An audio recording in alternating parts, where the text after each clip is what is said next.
England's most powerful financial institution wasn't founded by the crown.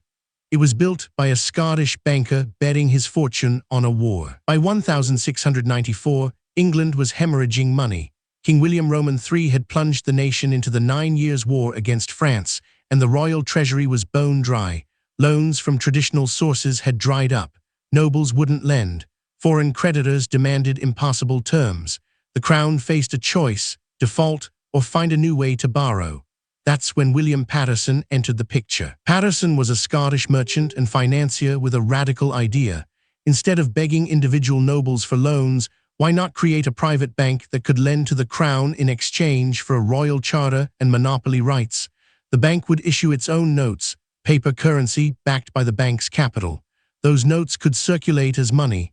It was audacious, it was untested, and it worked. On July 27, 1694, the Bank of England was formally chartered. Paterson and his investors pooled £2 million, an enormous sum for the era. The Crown borrowed it immediately at 8% interest. In return, the bank received its monopoly. No other bank could legally operate in England. More importantly, the bank's notes became the de facto currency of London's merchant class. But here's what's crucial. This wasn't a government institution, not yet. The Bank of England was a private company owned by shareholders who expected profit. The Crown was just its largest customer.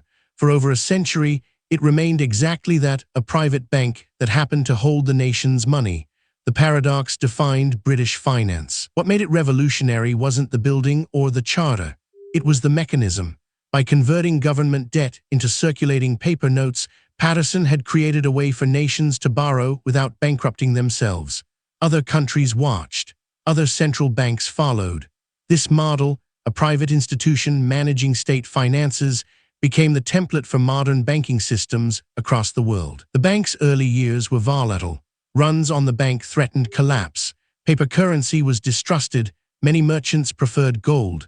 Yet the institution survived because it solved a problem no one else could. It gave governments a way to finance wars, infrastructure, and stability without draining the treasury dry. By the 1700s, the bank was indispensable to British power. Eventually, the private became public. The Bank of England was nationalized in 1946, but its legacy remained unchanged. It set the standard for how central banks operate globally. Today's Federal Reserve, the European Central Bank, and dozens of others trace their DNA back to Paterson's 1694 experiment.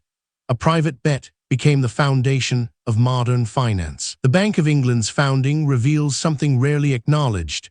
Our financial systems aren't ancient or inevitable. They're inventions born from specific problems and specific people. Understanding where they came from helps clarify how they work today. And that clarity matters because these systems shape everything. This video is for educational and informational purposes only and is not financial advice. Always do your own research. Subscribe to explore more hidden origins of the systems that built the modern world. New episodes every week. This video is for educational and informational purposes only and is not financial advice.